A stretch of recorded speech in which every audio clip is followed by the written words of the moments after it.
एक जुलाहा सूत काटने के लिए रुई लेकर आ रहा था। वह नदी किनारे सुस्ताने के लिए बैठा ही था कि जोर की आंधी आई। आंधी में उसकी सारी रुई उड़ गई। जुलाहा घबराया, अगर बिना रुई के घर पहुंचा तो मेरी पत्नी तो बहुत नाराज होगी। घबराहट में उसे कुछ न सूझा।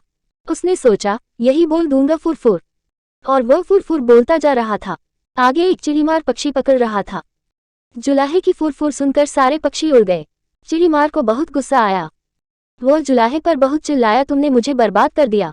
आगे से तुम ऐसा कहना, पकड़ो पकड़ो। जुलाहा जोर जोर से पकड़ो पकड़ो रटता गया। रास्ते में कुछ चोर रुपए गिन रहे थे। जुलाहे की पकड़ो पकड़ो सुनकर वे घबरा गए।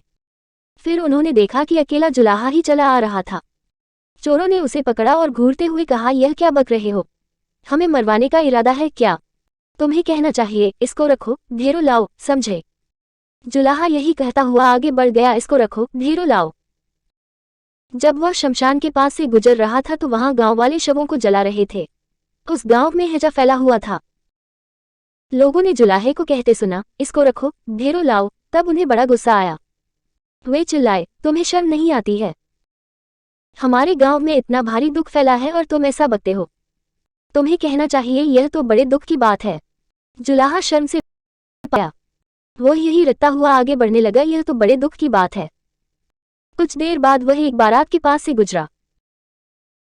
बारातियों ने उसे यह कहते हुए सुना, यह तो बड़े दुख की बात है, यह तो बड़े दुख की बात है। इतना सुनकर वे जुलाहे को पीटने के लिए तैयार हो गए। बड़ी मुश्किल से उसने सफाई दी तो उन्होंने कहा, सीधे से आगे बढ़ो, और हाँ, अब तुम ये हटते जाना भाग्य में हो तो ऐसा सुख मिले। अब जुलाहा यही रटता हुआ अपनी राह चल पड़ा। चलते चलते अंधेरा हो गया।